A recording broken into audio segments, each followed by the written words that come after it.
আসসালামু আলাইকুম। আশা করছি আপনারা সকলেই ভীষণ রকম ভালো আছেন, সুস্থ আছেন। অ্যান্ড রাইট নাও শুনছেন ভৌতিক দুনিয়ার সাথে আছে আমি জেফরি খান, এবং একই সাথে বলতে চাই আজকে কিন্তু শনিবার, আর নিশ্চয়ই জানেন শনিবার মানেই কিন্তু গ্রাম বাংলার ভূতের গল্পের সেগমেন্টের আয়োজন। এক্স্যাক্টলি তাই, এবং আজকে কিন্তু গ্রাম বাংলার ভূতের গল্প থাকছে একটা, এবং সেটা আমাদের সানি ভাইয়ের পাঠানো সুখী পাগড়ির এক ভয়াবহ ঘটনা। আচ্ছা বন্ধুরা, কখনো শুনেছেন কি এমন কোন ঘটনা যে কেউ একজন, কোনো ভাই বা কোনো আপনাদের পরিচিত কেউ নিজ ইচ্ছায় তাদের বাসার ভেতরে কোনো প্রেতাত্মা বা কোনো পেতনিকে দুধ কলা দিয়ে, বা যেটাকে আমরা বলি যে একেবারে পেলে পুষে বড় করছেন? এরকম কখনো শুনেছেন? হ্যাঁ, হয়তো বা আপনারা বলবেন যে হ্যাঁ, উঝা কবিরাজ বা সামথিং এরকম অনেকেই তো জিন পালে, কিন্তু আপনি কখনো শুনেছেন আপনার আশেপাশে খুবই সাধারণ একজন মানুষ সে অনেকটা বাধ্য, একটা জিন পালতে বাধ্য হয়েছে? এমন ঘটনায় কিন্তু আজকে এপিসোডে থাকছে, এবং খুবই অদ্ভুত এবং রোমহর্ষক এক ঘটনা, যেটা সানি ভাই লিখে পাঠিয়েছেন। সানি ভাইয়ের সুখী পাগড়ির ঘটনা। বিশ্বাস করুন, সুখী পাগড়ির এই ঘটনাটি আমি যখন পড়ছি আমি শুধু বারবার চমকপ্রদ ফিল করছিলাম যে এত সুন্দর হরর স্টোরি হতে পারে। This is what you call the story of horror. Horror স্টোরিগুলোর কিছু ব্যাপার স্যাপার থাকে, সেটা বোধহয় আমি এই স্টোরিতে খুব ভালো মতোই আপনাদেরকে শোনাতে পারবো। আপনাদেরকে সবাইকে রিকমেন্ড করবো আপনারা ডেফিনেটলি হেডফোন কানে লাগিয়ে শুনবেন, তাহলে বেস্ট এক্সপিরিয়েন্সটা আপনারা পাবেন এখান থেকে। সো এই আশা নিয়ে ঘটনায় চলে যাচ্ছি, এবং যাওয়ার আগে প্রতিবারের মতো বলতে চাই, আপনারা যদি চান ভৌতিক দুনিয়ার ঘটনা পাঠাবেন, দেন আপনারা কিন্তু ঘটনা পাঠাতে পারেন। ঘটনা পাঠানোর দুটি ওয়ে আছে, ইমেল আর হোয়াটসঅ্যাপ। ইমেল আইডি হচ্ছে ভৌতিকদুনিয়া@gmail.com, এবং অবশ্যই বলবো আপনারা চাইলে হোয়াটসঅ্যাপ করতে হবে। হোয়াটসঅ্যাপ নাম্বারটা হচ্ছে 0400930111। That's it. আর বেসিক্যালি বলার মতো কিছু নেই, চলে যাচ্ছি ঘটনায়।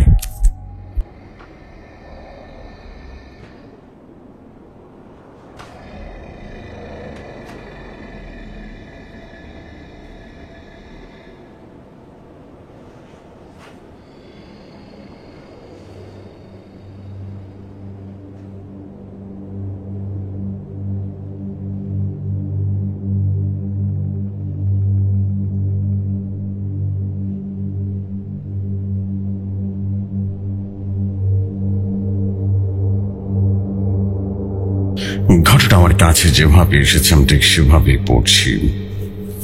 গ্রাম বাংলার ভূতের গল্প, সুখী পাগড়ির মুখে শোনা ঘটনা। ঘটনার নাম শিমুল গাছের পেতনি।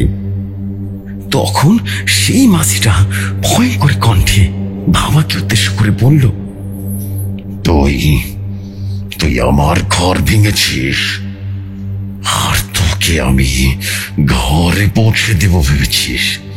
তোকে আজ মাঝ নদীতে ডুবিয়ে মারব।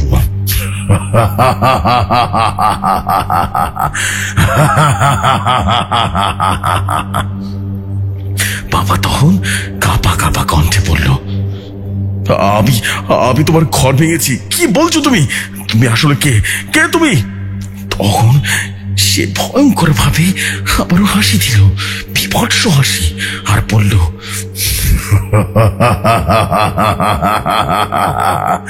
আমি কি জানতে চাস? আমি পেতনি।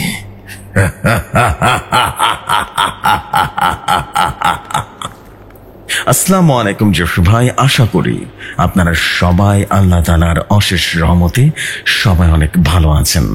আমিও আপনাদের দোয়ায় আল্লাহর অশেষ রহমতে অনেক বেশি ভালো আছি।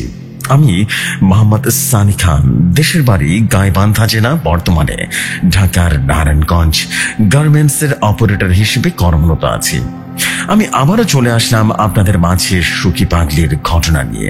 আর এই ঘটনাটি ঘটেছিল সুখী পাগলির বাবার সাথে। জেফরি ভাই, সুখী পাগলি আমাকে যেভাবে ঘটনাটি বলেছিল ঠিক সেভাবে লেখার চেষ্টা করছি। ভাই, ঘটনায় বা লেখায় কোনো ভুল ত্রুটি হলে ক্ষমা সুন্দর দৃষ্টিতে দেখবেন।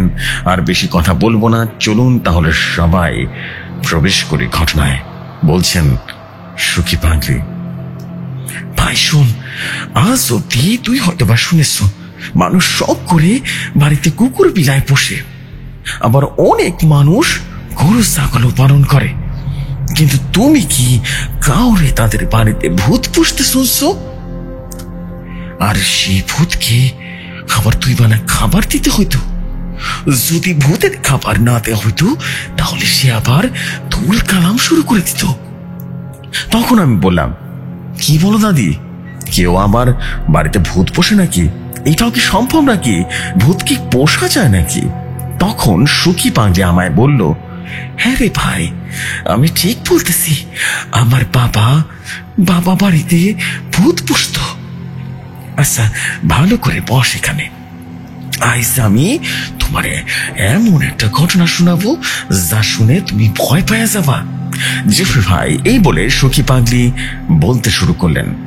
বলছেন সুখী পাগলি,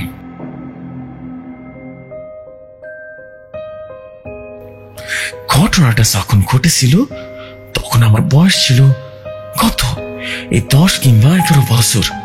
আর এই ঘটনাটা ঘটেছিল আজ থেকে 60 কিংবা 65 বছর আগে। তখনও আমাদের এই দেশের যুদ্ধ লাগে নাই। এটা যাই হোক, তখন আমাদের গ্রামের বাড়ি ছিল গোপতলা। আর সেখানে আমি, আমার মা আর আমার বাবা মিলে থাকতাম। আর আমার বাবার মূল পেশা ছিল গাছ কাটার, মানে টাকার বিনিময়ে অন্যের গাছ কেটে দেয়া। এটাই ছিল আমার বাবার মূল পেশা। এভাবে আমাদের ভালোই ভালোই চলতেছিল। তো সেদিন আমরা সবাই বাড়িতে ছিলাম। হঠাৎ করে কোত্থেকে জানি একটা লোক আমাদের বাড়িতে ঢুকে গেল আর আমার বাবার নাম ধরে বাবাকে বলল, ইয়ে মতিন মিয়া, বাড়িতে আসো নাকি? মতিন মিয়া। তখন আমার বাবা ঘরের ভিতর থেকে বাইর হলো আর সেই লোকটাকে উদ্দেশ্য করে বলল, আরে কি নায়েব মশা নাকি? কি ব্যাপার, আপনি এই সময় আমার বাড়িতে? তখন নায়েব মশাই আমার বাবাকে বলল, শোনো মতিন মিয়া, আমার উত্তরের ভিটায় বড় শিমুল গাছটা আছে না, আমি ভাবছি সেটা কাইটা ফেলামু আর সেখানে আমি একটা নতুন বাড়ি বানামু। তাই তোমার কাছে আসা আর কি। এই নাও 100 টাকা রেখে দাও, আর যত তাড়াতাড়ি সম্ভব গাছটা কাইটা ফেলাও। এই বইলা নায়েব মশাই বাড়ি থেকে বাইর হয়েছে।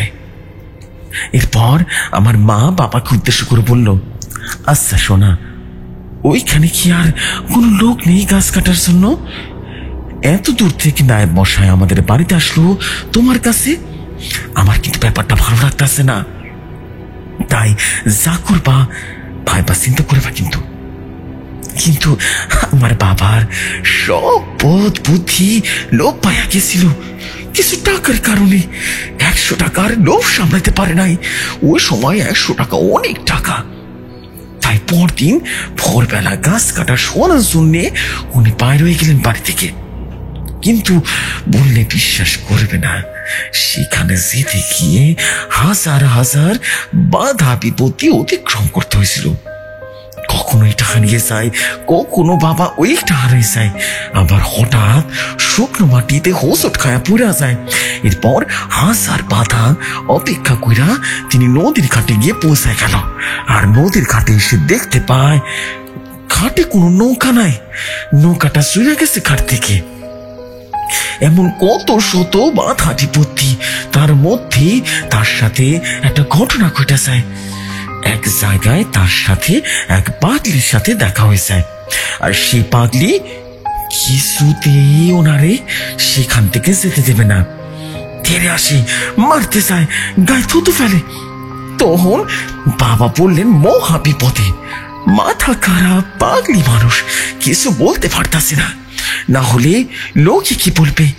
শেষমেশ ওই পাগলিটা নাকি ওনারা উদ্দেশ্য করে বলল, বাঁচতে চাইলে এইখান থেকে চইলা যাও, না হলে তোর কপালে অনেক দুঃখ আছে, অনেক। এইখান থেকে চইলা যা, ফিরা যা, যা বলছি তাই শোন, এইখান থেকে চইলা যা। তো এরপর বাধা বিপত্তি পার কইরা বাবা একটা সময় নৌকায় বসে পড়ে। তখন সেই নৌকার মাঝি বাবার উদ্দেশ্য করে বলল, এই দাকুরুল নে কোথায় যাচ্ছেন মশাই? তারপর বাবা মাঝিকে উদ্দেশ্য করে বলল, আরে ভাই আমি যাচ্ছি আর কি, না মশাইয়ের বাড়িতে ওই শিমুল গাছটা আছে না, সেটা কাটার জন্য ওখানে যাচ্ছি। মাঝি তখন বাবারে নিষেধ করে বলল, আরে আরে কি বলতেছেন মশাই, ওই শিমুল গাছটা কাটতে চাইতেছে নাকি? আপনার তো সাহস বন্ধ নয়, একদম বন্ধ নয়। জানেন নাই ওটা ভূত আছে, ভূত। এখানকার কেউ গাছে হাত দিতে পারে না। আপনার কিন্তু ক্ষতি হয়ে যেতে পারে, অনেক বড় ক্ষতি হয়ে যেতে পারে। আমার বাবা এত ভূত প্রেত বিশ্বাস করতেন না, মনে করতেন ওইসব গল্পের জিনিস, বাস্তবে তাদের কোনো অস্তিত্ব নাই। তো এইসব বাধা বিপত্তি পেরিয়ে যখন উনি ওখানে পৌঁছালেন তখন দুপুর হয়ে গেছে। তার সামান্য একটু সিরে মুড়ে খেয়ে এরপর উনি গাছ কাটার কাজে লেগেছেন। গাছটা যেমন মোটা ছিল ঠিক তেমনই বড় ছিল। বহু বছর পুরনো গাছ সেটাতেই বোঝা যাইতেছে ডালপালা একে একে বারে ঝাড় হয়ে যাইতেছে। দিনের বেলাও গাছের নিচে বেশ অন্ধকার। তাহলে এখানে রাতের বেলায় যে কি হয় সেটা তো ভালোই বোঝা যাইতেছিল। লোকে কেন বলবে না এই গাছে ভূত আছে? কোন গাছে যেটা এতদিন রেখেছিল এটা নায়েব মশাই কে জানে। এইটা উনি ভাবতেছিলেন আর গাছে কোরআন চালাচ্ছিলেন।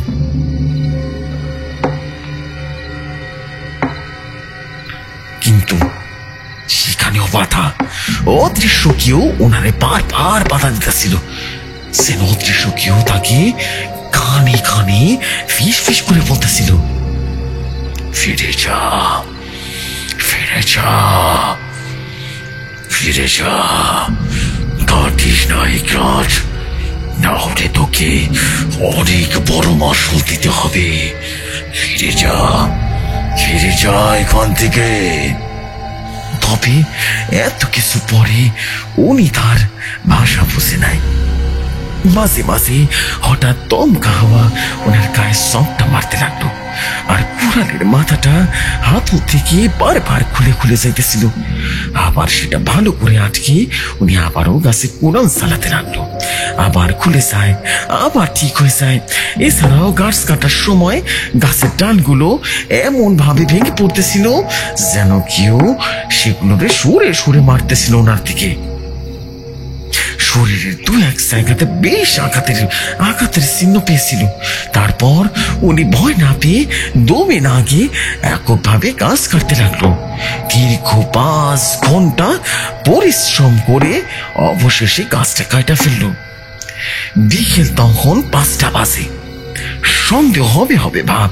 তারপর সব কিছু গুছায় তার পাওনা গন্ডাগুলো নিয়ে উনি যখন বাড়ির পথে রওনা হলেন তখন ইতিমধ্যে সন্ধ্যা হয়ে গেছে।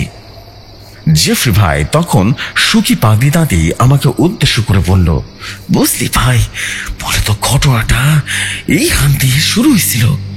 এরপর তিনি বাড়ির পথে হাঁটা শুরু করলেন আর মনে মনে ভাবতে লাগলেন, আসার সময় যে জনসাট পোয়াতে হইল তার জন্য এত দেরি হয়ে গেল।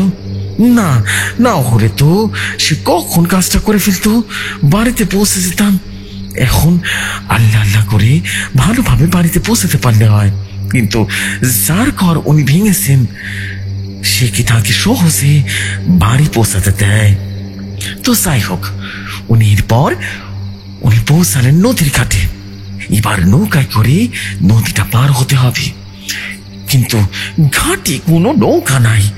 উনি তো বললেন আবারও বিশাল চিন্তায়। আবারও সকালের মতো একই অবস্থা। ঠিক এমন সময় হঠাৎ করে ওনার সামনে একটা নৌকা এসে দাঁড়ালো। নৌকার মাঝে যাত্রী কেউ নাই, শুধু মাঝি একা। বাবা তখন মাঝিরে জিজ্ঞেস করলো, নদীর ওই পারে যাবো, কত ভাড়া নেবে বলো? তখন মাঝিটা বাবারে খ্যান খ্যানে গলায় উত্তর দিল, সবাই যা দেয় আপনিও তাই দিবেন। তারপর বাবা নৌকায় চড়ে বসলেন। তখন অব্দি কোনো কিছু আন্দাজ করতে পারেন নাই আব্বা যে একটু পরে ওনার সাথে কি করবে। এরপর যখন নৌকাটা মাছ নদীতে পৌঁছালো, নদীর পানির উপরে স্থির হয়ে দাঁড়িয়ে পড়লো নৌকাটা হুট করে। বাবা তখন মাছের উদ্দেশ্য করে বলল, আরে কি হলো ভাই, নৌকাটা যখন দাঁড়িয়ে পড়লো কেন বুঝলাম না তো, সমস্যা কি? এই তো সামনে গেলে তো পার। দাঁড়িয়ে আছেন কেন? তখন সে মাঝি ভয়ঙ্কর মোটা কণ্ঠে বাবার উদ্দেশ্য করে বলল, তুই তুই আমার ঘর ভেঙেছিস, আর তোকে আমি ঘরে পৌঁছে দেব, তুই এটি ভাবছিস? তোকে আমি আজ মাছ নদীতে ডুবিয়ে মারবো। বাবা তখন কাঁপা কাঁপা কণ্ঠে মাসির উদ্দেশ্য করে বলল, আমি তোমার ঘর ভেঙেছি? কি বলছো তুমি এসব? তুমি আসলে কে, সত্যি করে বলো। তখন সে ভয়ঙ্কর ভাবে আরো হাসি দিল, বিভৎস এক হাসি, আর বলে উঠল, আমি কে জানতে চাস? আমি আমি আমি শিমুল কাছে থাকতাম, আর ওটাই আমার ঘর ছিল, যেটাকে তুই কেটে ফেলেছিস। এবার কোথায় যাবো আমি, কোথায় থাকবো আমি? ঘর হারানোর কষ্ট বুঝিস? তুই বুঝিস? এবার বুঝবি, তুই আর ঘরে ফিরতে পারবি না রে, পারবি না। তারপর তারপর তোর বউ বাচ্চাকে ঘর ছাড়া করবো, আমার মতো পথে পথে ঘুরিয়ে শেষ করবো ওদেরকে। এবার এবার ওনারা বুঝতে বাকি রইল না। ভয় পেয়ে তখন ওনার গলাটা শুকিয়ে এলো। তখন বাবা পেতনিটাকে উদ্দেশ্য করে বলল, আমার ভুলে গেছে, আমি বুঝতে পারিনি, তুমি আমাকে ক্ষমা করে দাও, আমাকে ক্ষমা করে দাও, তুমি আমাকে ঘরে ফিরতে দাও, আমার বউ বাচ্চা আমার জন্য অপেক্ষা করছে, আমাকে ক্ষমা করে দাও, ওদের কিছু করো না, তুমি আমাকে ফিরতে দাও। তখন সে পেতনিটা বিভৎস কণ্ঠে বলল, ক্ষমা করতে পারি যদি তুই আমার টাকার ব্যবস্থা করে দিস তোদের বাড়িতে। বল, থাকতে দিবি আমায়? বল বল না, কে রে, বলবি না? বল।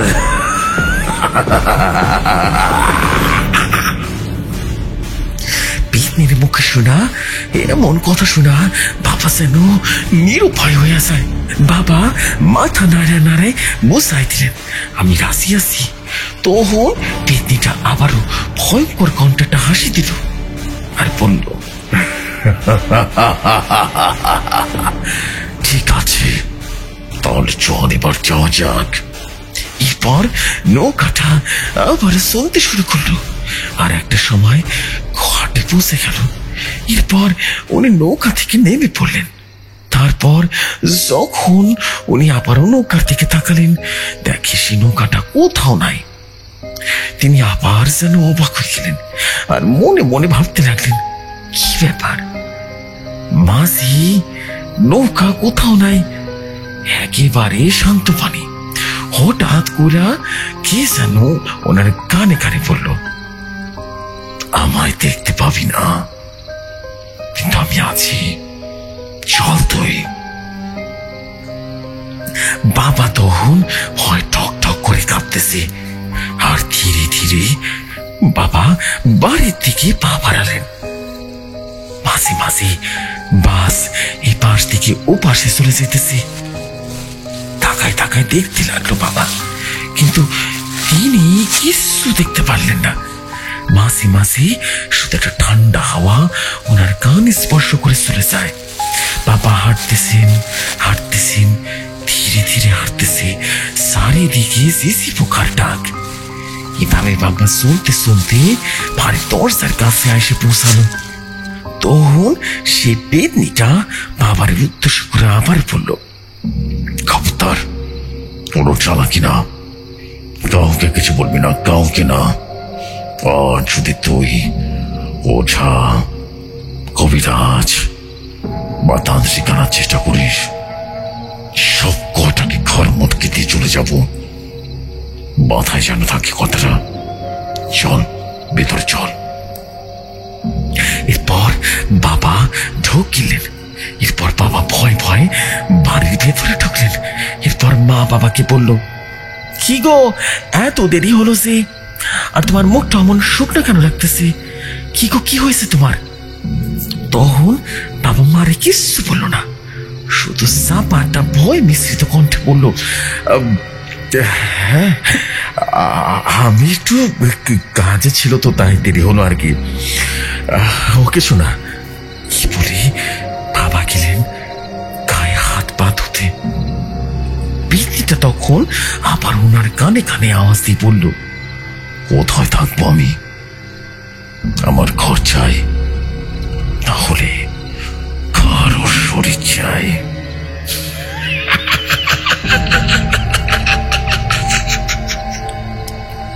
বাবা তখন চুপ করে আসে আর ভাইবে ভাইবে বলল, ঠিক আছে, আমি তোমাকে একটা থাকার জন্য ঘরে দেব, কিন্তু তোমাকে একটা কথা দিতে হবে, খাবার অনুমতি ছাড়া ঘরের বাইরে বেরোতে পারবে না। সেই পেতনিটা তাতেই রাজি হলো, আর আমার বাবা আমাদের ভাঙাচুরা জিনিসপত্র রাখার ঘরে সেই পেতনিটারে ঢাকতে দিল। কিন্তু ভূত পোশাকি মুখের কথা। তারপর সেই পেতনিটা বাবার কাছে একের পর এক দাবি করতে লাগলো। কখনো বলে আমার এইটা চাই, কখনো বলে ওইটা চাই। বাবা যখন এনে রেখেছে, এখন আমি না খেয়ে থাকবো, তোর রান্না বান্না করিস, আমি গন্ধ পাই, অতএব আমাকেও খেতে দে। বাবা সে পেতনিটার আত্মার মেটাতে বাধ্য হইল, না হলে ঘরের মধ্যে ভয়ঙ্কর উৎপাত করত। এটা ফেলতো, ওইটা ফালাই দিত, দরজায় ধাক্কার আওয়াজ করত। মা অত সব হ্যাঁ সবসময় ভয় পেয়েছেন। সেদিন আমার বাবারে বলেই ফেলল, হ্যাঁ গো, তুমি ঘরে কি চোর ডাকাত ঢুকেছে নাকি? কেমনটা আওয়াজ হচ্ছে, শুনতে পাচ্ছ? কিছু দেখো না। তখন আমার বাবা মারে এটা সেটা বলে বোঝাই দিল, সে ঘরে একটা কুকুর বিড়াল ঢুকছে, এই জন্য শব্দ হইতেছে। সাবধান, ওই ঘরে কিন্তু যাবে না, যা দরকার আমারে বলবে। এইভাবে বইলা আব্বা আমার মারে সান্ত্বনা করলো। জেফি ভাই তখন সুখী পাগলি আমাকে আবারও বলল, ভাই জানো, তখনকার দিনের বাড়ির পুরুষ মানুষের উপরে স্ত্রীর কোনো কথা বলতে পারতো না, আর তাই মার কোনো কথা বলে না, কিচ্ছু না। কিন্তু তার মনে একটা প্রশ্ন বারবার উদয় হলো, শুধু কৌতূহল ভরে থাকতো। তখন মা ভাবলেন, উনি কিছু একটা লুকাইতেছেন আমাদের কাছে, কিছু তো লুকাইতেছে। প্রায় দেখি কার কাছে যেন খাবার দিতে চায়, কারোর সঙ্গে কথা বলে, আর কাউকে ঘরে যেতে দেয় না। তাহলে কি উনি ঘরে নিয়ে ঘরে রেখে এসেছেন? ওই ঘরে সেটা কি কোনো মায়া মানুষ? এসব ভাবতে ভাবতে মা ওইখানে চলে গেল। এরপর দিন সত্যি সত্যি একটা ঘটনা ঘটা গেল। মা ওই ঘরের পাশ দিয়ে যেতেছিল, বাবা তখন বাড়িতে ছিলেন না, কোন একটা কাজে গিয়েছিলেন তিনি।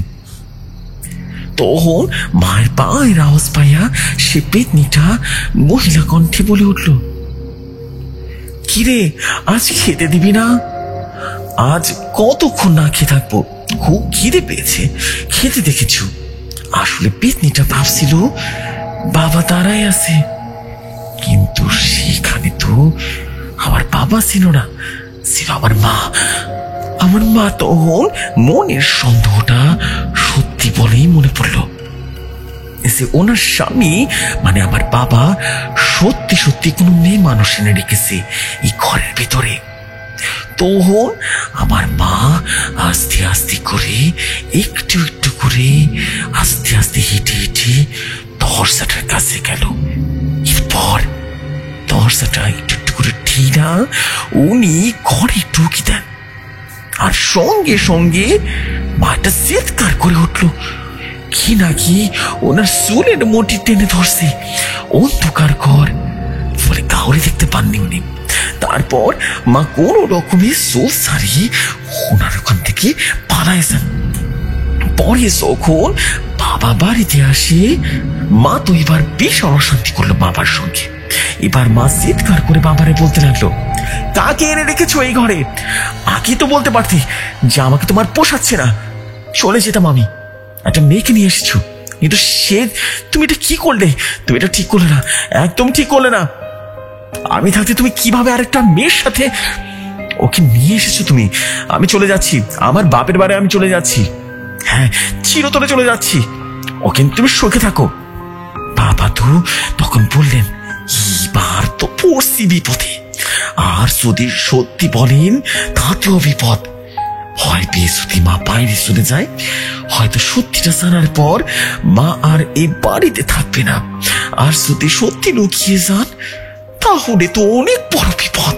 শেষে আমার বাবা ভাবলেন, যা হয় হোক সত্যিটা বইলা দিই।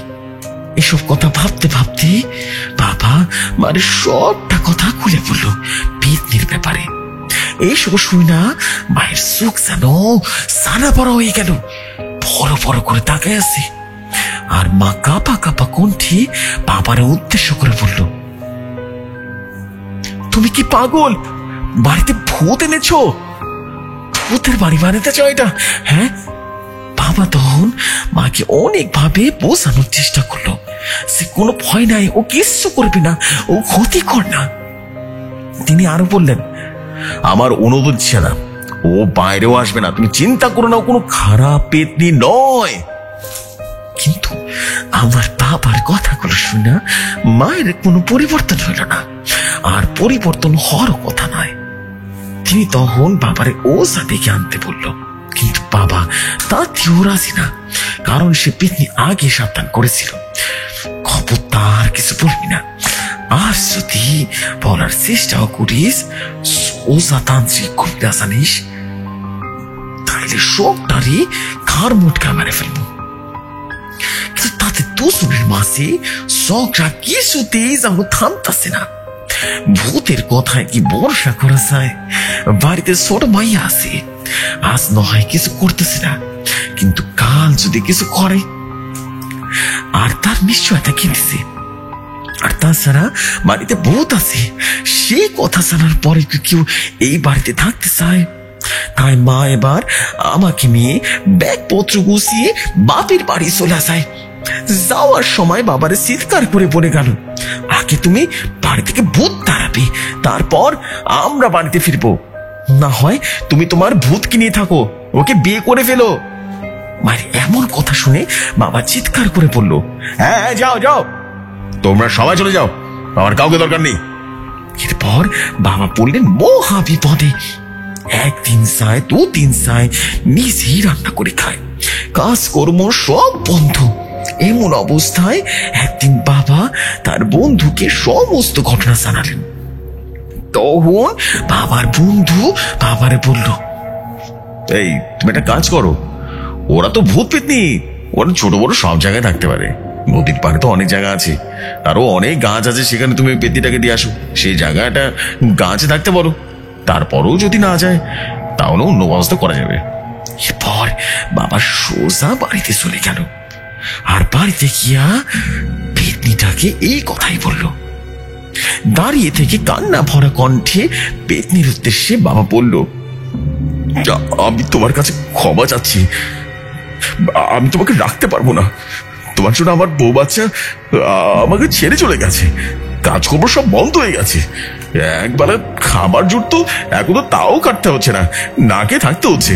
আমি তোমার ঘর ভেঙেছিলাম বলে তুমি বলেছিলে আমার ঘরে তুমি ভেঙে দিবে, আমার ঘর ভাঙতে আর বাকি নেই, দয়া করে এখন তুমি চলে যাও, নদীর পাড়ে অনেক গাছ আছে, ওখানে গিয়ে থাকো, আমি আর পারছি না, আমাকে এখান থেকে রেহাই দাও। এই বলে বাবা হাউ মাউ করে কান্নায় ভেঙে পড়ল। একটা সময় কান্না থামে উঠে দাঁড়ালো, আর ভিতর থেকে কোনো উত্তর এলো না। বাবা আবারও পেতনিটাকে ডাকলেন, কিন্তু কোনো আওয়াজ নাই। এরপর বাবা দরজার ভেতরে ঢুকলেন, কি দেখলেন, ও মা, ভেতরে তো কেউ নাই। দুদিন ধরে পাতায় পাতায় খাবার দিয়েছিলেন, সেই খাবারগুলো ওখানে পড়ে আছে, আর সেগুলো থেকে পচা দুর্গন্ধ বেরোচ্ছে। তখন বাবা বুঝলো, তার মানে সে পেতনিটা এখন আর এইখানে নাই, কোথাও চলে গিয়েছে।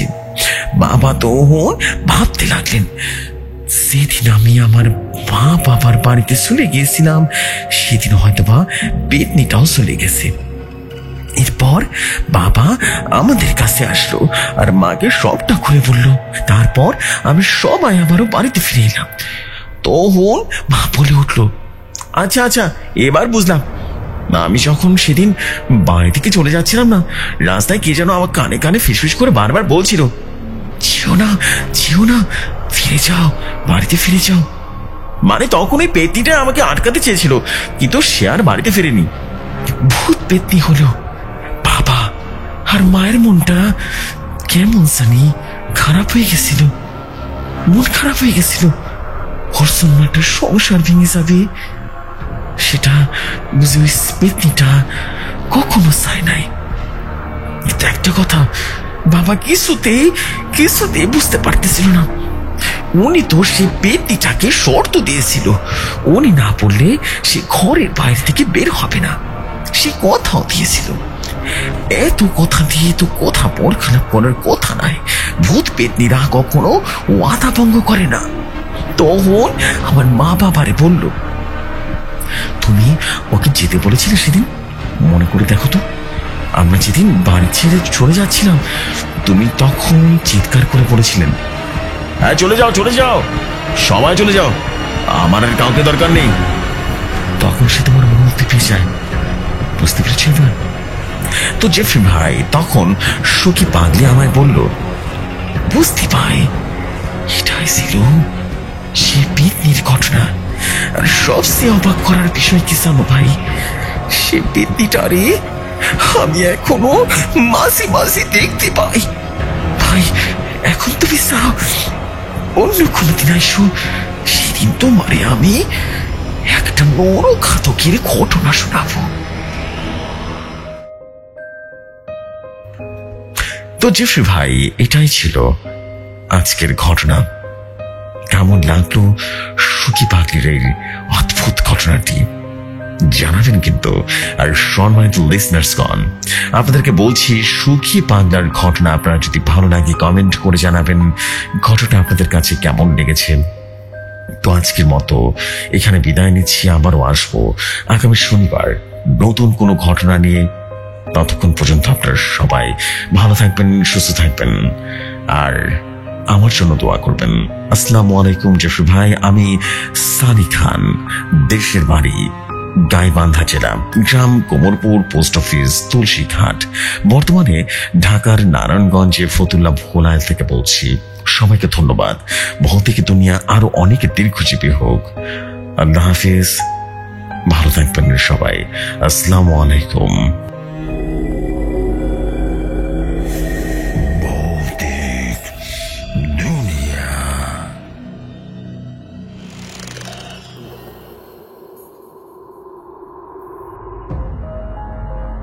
ওয়ালাইকুম আসসালাম প্রিয় সানি ভাই। ওরে বাবা রে বাবা, হোয়াট এ স্টোরি ভাই। Oh my goodness, this is what we call the গ্রাম বাংলার স্টোরি। কাহিম করা একটা ফিল কাজ করছিল। This is what I call horror story, man. This one is the story of beauty. horror.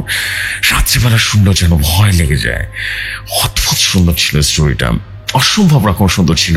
That was মানে so much horrified, that was emotional, that was twisted story. আপনার স্টোরিগুলোতে এত twist থাকে না রে ভাই, আমি না বলে বোঝাতে পারবো না। আমার যখন আপনার স্টোরি পাই, আমার রীতিমতো আমি ইমোশনাল হয়ে যায়, যে প্রতিটি স্টোরি একদম আমার মনের মতো। কিভাবে যেন আপনি আমার মনটা পড়তে পারেন, এত টুইস্ট কিভাবে রাখেন আমি জানি না, এত সুন্দর স্টোরি হয় আপনার। মাশাআল্লাহ, আমাদের প্রিয় ভাইয়া, আমি সত্যি খুবই আনন্দিত এবং খুবই আবেগগ্লোত যে এত ভালো একটা স্টোরি পেলাম আপনার মাধ্যমে। এবং আমি আশাবাদী যে আমার মাধ্যমে সবাই আজকের সুখী পাগলির ঘটনাটা অনেক অনেক এনজয় করে শুনছেন এবং সামনেও শুনবে। এটা বলাই বাহুল্য যে স্টোরিগুলো অনেক বেশি ভালো হচ্ছে। আমাদের সানি ভাইয়ের স্টোরি, প্রত্যেকটা story was mind blowing story, mind blowing. এটা আসলে যে বুঝতে পারে সেই বুঝতে পারে। বিষয়টা অনেকটা এরকম যে স্টোরিগুলোর মানে ডেপথ কতখানি সুন্দর, কতটা dark psychological story. Wow, that is a brilliant Australian story telling. Wow! এবং আমি আশাবাদী যে সবার কাছে স্টোরি ভালো লেগেছে। আপনারা সবাই কমেন্ট করে জানাবেন, এবং গ্রাম বাংলার সেগমেন্টটাকে আরো অনেক অনেক বেশি প্রসারিত করতে হলে যেটা করতে হবে, সপ্তাহে যদি 2 দিন শুনতে চান আপনারা গ্রাম বাংলার সেগমেন্ট, তাহলে আপনাদের যেটা করতে হবে অবশ্যই কমেন্ট করে জানাবেন যে আপনারা 2 দিন শুনতে চান কিনা গ্রাম বাংলার ভৌতিক সেগমেন্ট যেটা আর কি। এবং নিশ্চয়ই জানেন যে এই গ্রাম বাংলার ভিতরে একটা আলাদা সেগমেন্টের যে ব্যাপার স্যাপার থাকে, মিউজিক, সাউন্ড এফেক্ট, হাঁটে হাঁটে যাচ্ছে সবকিছু, জোনাগিরি পোকার সাউন্ড, ঝিঝি পোকার সাউন্ড, মানে পরিপূর্ণ রূপদান করার চেষ্টা করি আমি আমার তরফ থেকে।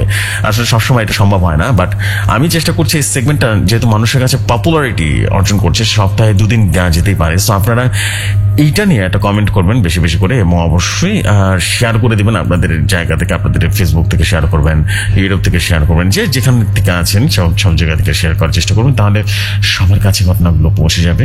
এবং যখনই আমি দেখবো যে না মোটামুটি একটা ভালো রেসপন্স পাচ্ছি, তখন ইনশাল্লাহ সপ্তাহে 2 দিন প্ল্যান করবো। তখন আশা করছি আপনাদের কাছে দারুণ রকম সুন্দর লেগেছে স্টোরি। আর কিছু বলার নেই, আজকের এপিসোড এখানে শেষ করছি। যেহেতু আজকে বলেছিলাম স্টোরি এপিসোডটা ছোট, যেহেতু আজকে গ্রাম বাংলার সেগমেন্ট সবসময় ছোটই হয় কিন্তু খুবই ভয়াবহ হয়, this is the main fact. এবং আমি আশাবাদী আপনাদের সবার কাছে ঘটনা অনেক বেশি ভালো লেগেছে। দেরি করবো না, চলে যাচ্ছি এখনকার মতো। ইনশাল্লাহ আপনাদের সাথে আবারও কথা হবে। ততক্ষণ সবাই ভালো থাকুন, সুস্থ থাকুন। আসসালামু আলাইকুম, শুভরাত্রি সবাইকে।